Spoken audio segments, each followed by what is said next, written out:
So today we're going to talk about the books that I was wrong about, or the books that were so much better than I was expecting, or maybe just a little better than I was expecting. I was just pleasantly surprised by them. And also the books that greatly disappointed me, that I thought I would absolutely love, and they fell short. I think that I will start on a positive note and start with the books that I found myself really enjoying. And I didn't exactly expect to. I'm just gonna go in no particular order, just based off vibes. And I want to start with Cara Stone as an author. I feel like I started reading her books when, I don't know that she had any actual physically printed books. They might have just been audiobooks, but I started listening to the books she had on Audible, on the free Audible catalog. And they were fun. They were a blast. I mean, nothing too crazy. It was pretty short, maybe 4-hour audiobooks. I was pleasantly surprised by them for a free short audiobook. So some of them were Sweet Talk, Seatmate, Love at First Sight, Maybe This Time. Those were the short free Audible books that I listened to from Cara Stone. And then she came out with some full-length novels, and I was so excited. I will say I haven't actually read any of her books yet, a physical book. I've only listened to her audiobooks, but I think the narrator that she gets is just so good that I find it really hard to not pick up her books as audio books. Though I do think I need to try actually reading one of them to see how it compares to the audio form. So some of the newer ones that she had that I've also really enjoyed are Ready or Not and Promise Me Sunshine. I think those are the only two. And then she has another one coming out, No Matter What, which I'm also very excited for. I don't know what it's about, but she's just become a comfort author for me. And I didn't expect it. I never heard her be talked about before Ready or Not came out. I'm not rating her books 5 stars necessarily, but they're just so fun and easy to read, and I love the narrators that she has for the audiobooks. All of her books are romances, very cute, sweet romance books. If you're looking for a cute, no spice, then I would recommend them. And if you're looking for a romance that's a good audiobook, definitely pick her up. I feel like a lot of romance books I don't like reading as audiobooks, but hers I do. Next, I want to call out Pictures of You by Emma Gray. I don't know that I was really expecting too much out of this. I think I heard that people enjoyed it, so I was optimistic going into it, but it was a lot more than I was expecting. Even more. I wasn't going in with this is gonna be the best book of all time, but it has been one of my favorite books this year so far. I did give it 5 stars, so. I don't remember any names. Something about me is I'm really bad with names, especially books. I don't remember book titles, I don't remember the characters' names. I do remember what happened in this one. So we have our female main character, and she is in a car crash, and she doesn't remember anything. She's lost her memory, which I had no idea where this was going when I started. But she doesn't know who she is, she doesn't know who her alleged husband is, who died in the car crash, so he's gone. And she's just trying to slowly piece together her life before now. It's very awkward for her, I guess. She's surrounded by these people that she doesn't know. The people that she does remember from her childhood are gone, she's cut them out of her life. You're going with her as she tries to piece her life back together. And it's kind of both a, second chance romance in a sense, or childhood friends to lovers in a sense. Though she did lose her memory, so there's a lot of that. But you do get flashbacks to the past where she was right after what she remembers. So the pieces that she's missing, and then the present. So a bit of the second chance romance with some guy that she actually doesn't remember. That's why I say it's kind of like a second chance romance. On another side, a very toxic relationship that she never imagined herself being in. I don't know, something about toxic relationships just really speaks to me. And I think it was really well done. I absolutely hated this toxic character.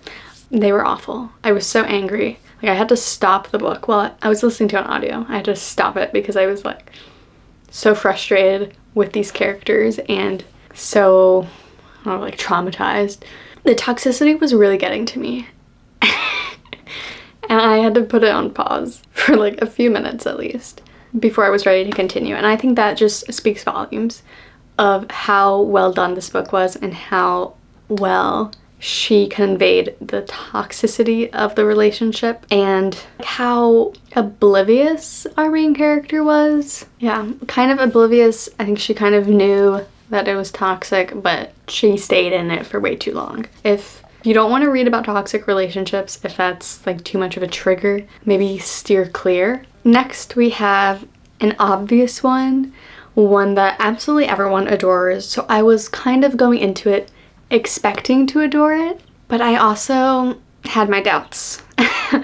And that is Carrie Soto is Back by Taylor Jenkins Reid. I think I was in the same boat as a lot of people where I wasn't expecting to love a book about tennis so much. I'm not a tennis person. I have played tennis a couple times in my life and I'm really bad at it. So I wasn't expecting to care too much about a book seemingly about tennis. But I guess it's less about tennis and more just about someone in this very competitive environment. I also think that having our character be as flawed as she was, as like headstrong, and she was very proud.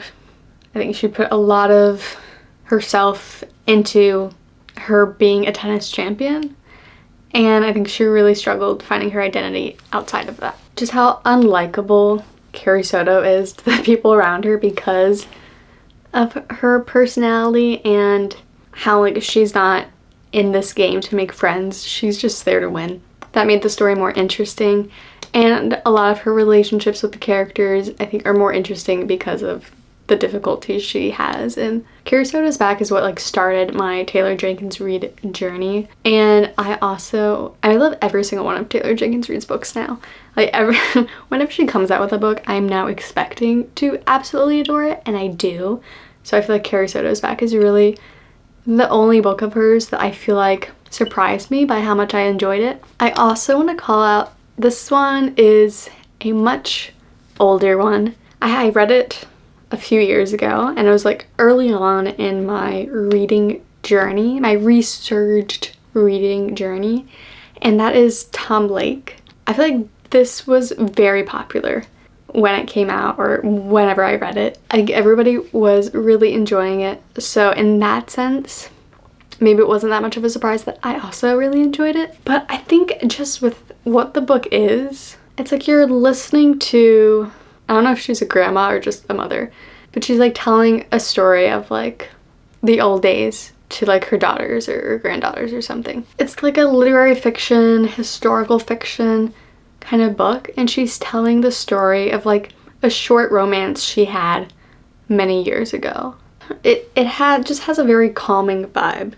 I think it was a very good audiobook, famously narrated by Meryl Streep, so maybe that contributed a lot to my enjoyment. Books where you expect that you'll like them because people who you have similar reading tastes also like really like them and they recommend them to you, and so you, in one sense, that you'll probably like this book, but I feel like it's just hard to conceptualize until you actually read it yourself. So many books I could talk about, but I think I'm just going to do a couple more books that I liked more than I expected.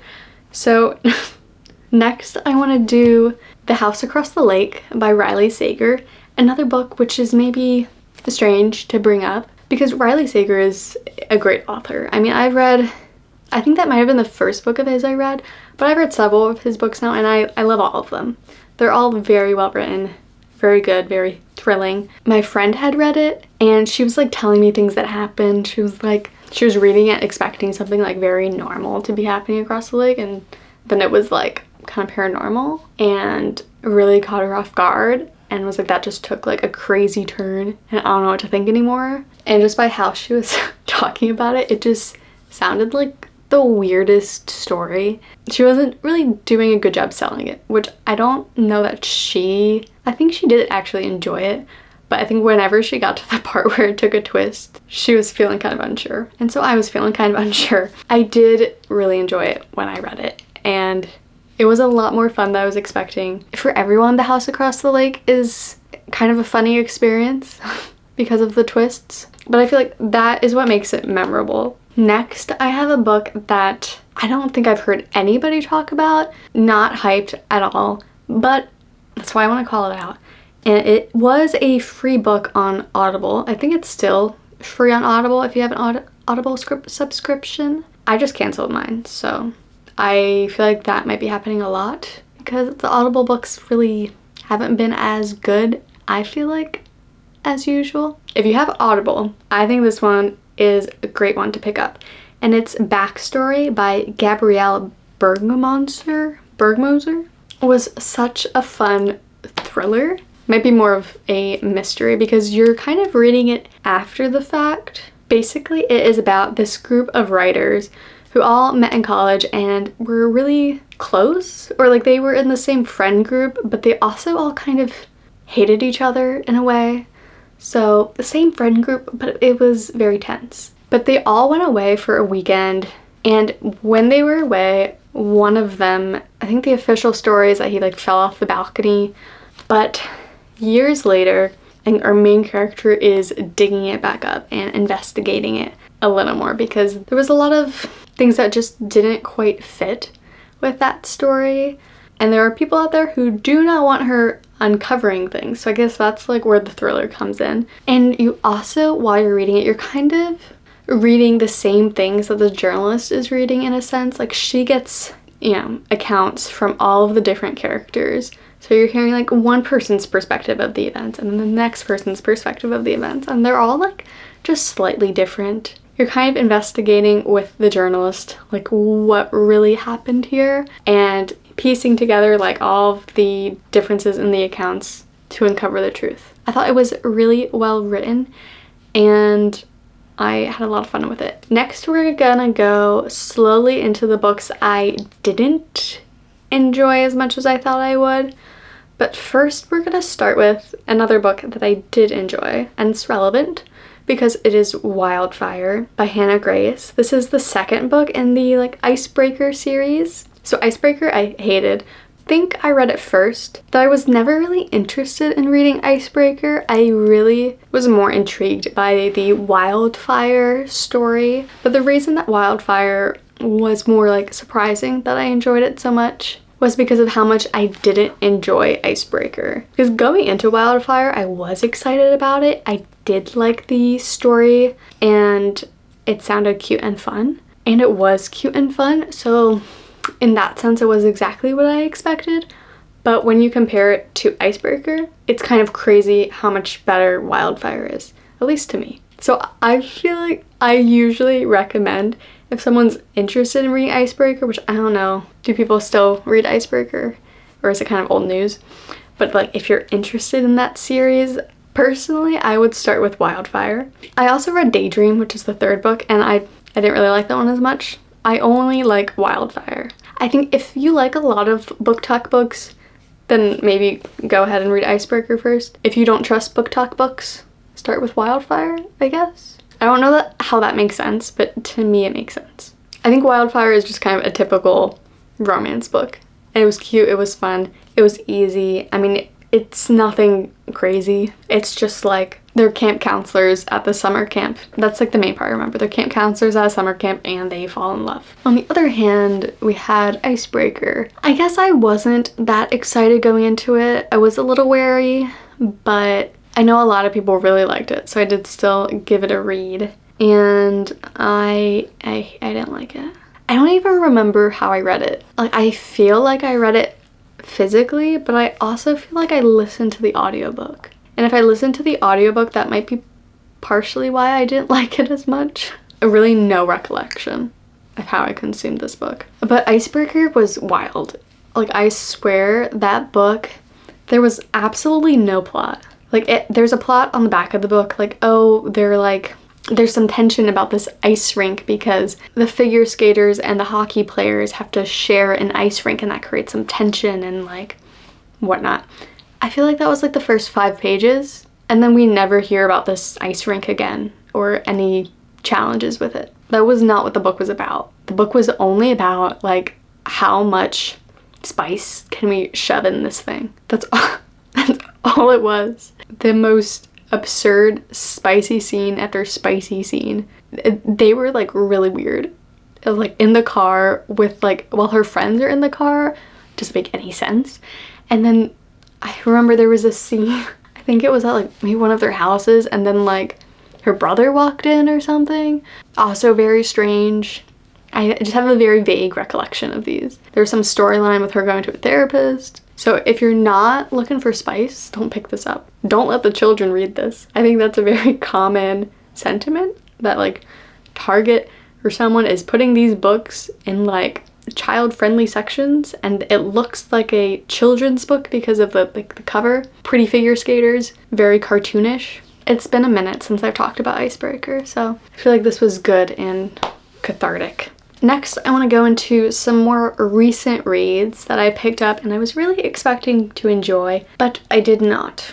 So first we have The Prison Healer, which if you watched my January wrap-up video, you'll know that it's not that I like didn't like it, I didn't like it as much as I thought I would, and so it was disappointing.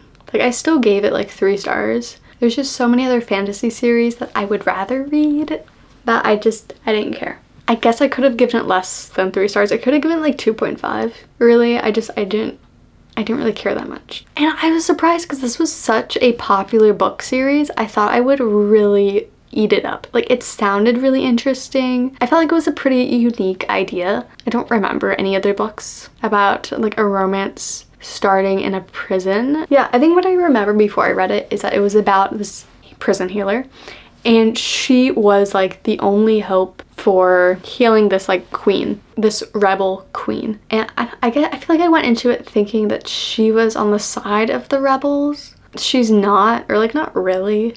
She's not really on anyone's side. She's just trying to survive over here. I guess I kind of thought there would be more about this rebel organization involved in the story, and there wasn't, and maybe it continues. I think it does continue in the rest of the trilogy, but at this point I don't care enough to read the rest of the trilogy. I guess this is a fairly old book, so that's maybe part of the issue. I think when it came out, I feel like there were a lot of books maybe that had this idea of trials, and there are a lot of books that I enjoy that have like trials in it. A Court of Thorns and Roses has trials in it, but that's like kind of a smaller segment of the book in my memory. It also wasn't a great book, so I don't know if these trials are really the best thing. Serpent and the Wings of Night also has trials in it. I loved Serpent and the Wings of Night. I gave that one 5 stars. That one I think did the trials very well. Maybe it's because those trials were, it was less like one person trying to get to the trials, and it was like a bunch of people put in this trial or like a duel situation, and they were kind of fighting each other, or you know, you'd see who survived to make it to the next one. But the trials in The Prison Healer were like, it's like the same thing one after the other, and they all kind of end in a very similar way, which it was, I guess, a little repetitive and just a little boring.